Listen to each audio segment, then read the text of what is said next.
Hey, hun, do you know what time it is? It's collab time. That's right, it's collab time. The last Thursday of every month, we join two other channels and we talk about one subject. And as always, our collab partners are MelNetteLivingFreeZipcodeless And Earl and Terry with Traveling on Adventures. So stick around and see what we have to say.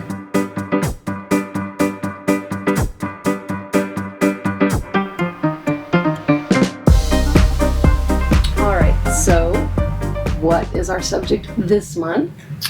So it's a very timely subject.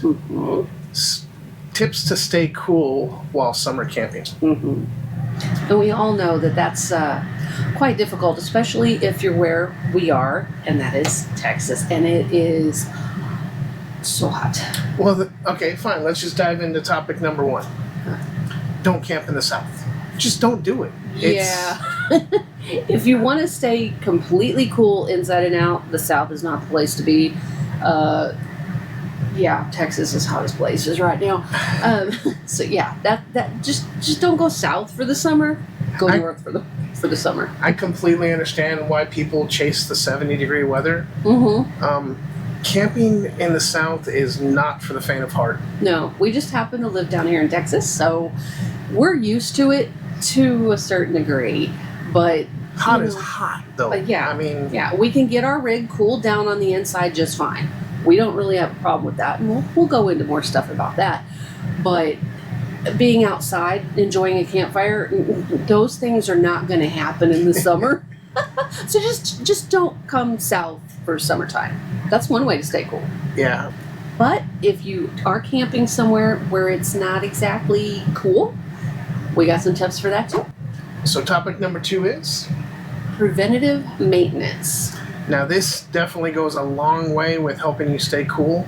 That's so important because especially living down here, you cannot go without the AC. Even in the winter time down here, we don't go without the AC. Some days are 80 degrees in the winter, so we have to have it.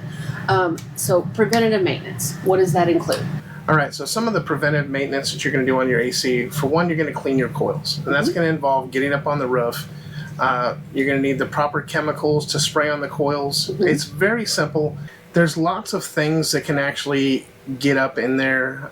We're talking about bugs. We're talking about leaves. Cottonwood. If you live in the South, cottonwood. It is one of the biggest things I think that we deal with around here because it floats through the air, and if that air conditioner is on, sucking in that air, it will pull in the cottonwood. And even our home AC, I've mentioned this before, our home AC gets gunked up with it too. You have to wash it out of there. Yeah, and pollen as well. You know, we go through several different pollenings that we call it here, where everything turns orange or gold. Yeah, every car just has a nice sheen of gold pollen over every bit of it. It's kind of gross. And then one of the other things you want to do is make sure that you inspect and clean your inside components. That's your ductwork and your filters that are on your AC. And the filters in your standard air conditioner are really easy. You just pop off the cover, you rinse them out, pat them dry, and you pop them back in. They're very simple. Now, it may be different in your case. It just depends on what kind of AC you have. And if you have one of those RV airflow things that directs all the air to your ducts, and that way you don't have the dump system, you'll get more air coming in. So in that case, you will probably have to clean those filters quite a bit more because it's pulling in a whole lot more than it would normally.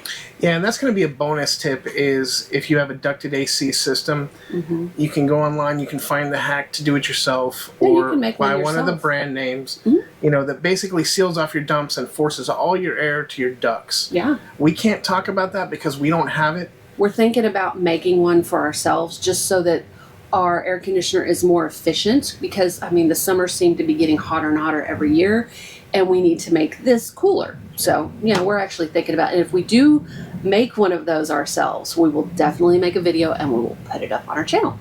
Now, the other thing I mentioned was the ducting.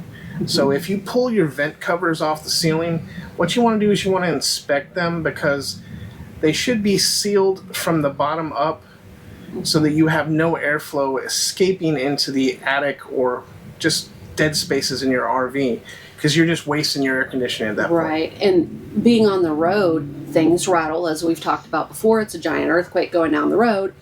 Those AC ducts do wiggle loose. That aluminum tape in there can come off. We've noticed it in some of ours. We've got to do a bunch of AC maintenance ourselves, honestly. Yeah. So we're going to, make sure all our ducts are just right and sealed up so we don't lose any of that precious cold air. Yeah. So tip 3 is going to be insulating your RV with window tint or Reflectix to help combat the heat. Mm-hmm. All right, as you might have seen in one of our more recent videos, we put tint on our biggest window in this rig. Mm-hmm. And as much as I hate the tinting that I used because it's cloudy, it's horrible, well, that's a whole thing. That's a whole other thing. Go back and see that video. Watch that video. About that. But the tinting, I gotta say, it made a world of difference. On our big trip recently, we didn't put our Reflectix in our window, which we'll talk about that in a minute, but we didn't have to put it up there, and we weren't getting blasted with heat like we normally do. So tinting for the windows is one good way to stay cool if you don't want to deal with Reflectix in every single window.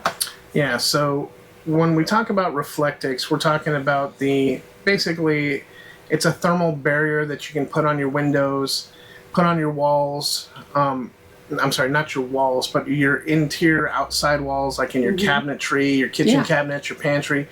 That way it helps absorb that heat as it's trying to penetrate your RV. If you line it with that Reflectix, it can make a whole world of difference. We haven't done that yet, but I've been thinking about it.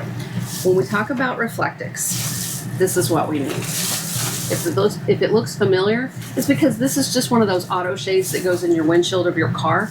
We got a bunch of them at the Dollar Tree. It's way cheaper to do that than buying a whole roll of the brand Reflectix. You get these, you cut them, and you can use some aluminum tape, like we did here. You can barely tell where it's taped, but we did that to make the right size for our gigantic window. And boy, this stuff has been a game changer in keeping that heat out of the RV from these windows. And it's the windows are in the slide too, so that makes it worse. And just know that Reflectix on Amazon, the rolls of it, off-brand or name brand, they're going to cost more. Dollar Tree per window shade for the car, per one, is $1.25. Yep. You could get away with 3 of these to cover a big window and 1 small window, which is what we did. And we still have some spares just in case. Yeah, now we don't have as many windows as some of the big RVs out there. No, because we have a small RV. It was easier for us to do this. Mm-hmm. So that's something that you're going to have to look at and make your own decision on. Yeah. So the vents that we have in our rigs, specifically ours is in the bathroom and some of them in the kitchen throughout, that is definitely an entry point for heat and also an exit point for the cool to leave. Yep.